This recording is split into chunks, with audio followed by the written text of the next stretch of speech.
All right, so let's prove this identity.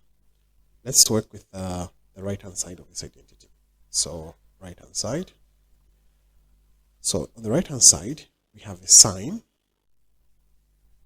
plus a tan. Now remember, tan is sine divided by cos. This is the numerator. The denominator, so the denominator is 1 plus cos. Like that. So remember, there's a 1 here. So the LCM is cos. So 1 into cos is cos. Cos times sine is sine cos. Cos into cos is 1 times sine. That's just a sine. Okay. Now we're dividing, so we can multiply by the reciprocal, which is 1 over 1 plus cos.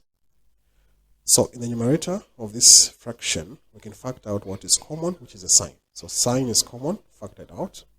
What remains will be 1, or rather, not 1, but cos plus 1. Cos plus 1, if we factor out the sine, divided by the cos. And now remember, we're multiplying with 1 over 1 plus cos. So clearly, this bracket can cancel out with 1 plus cos. 1 plus cos, 1 plus cos cancels out.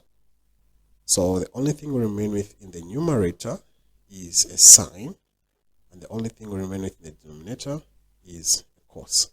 And we know that sine over cos is simply tan theta.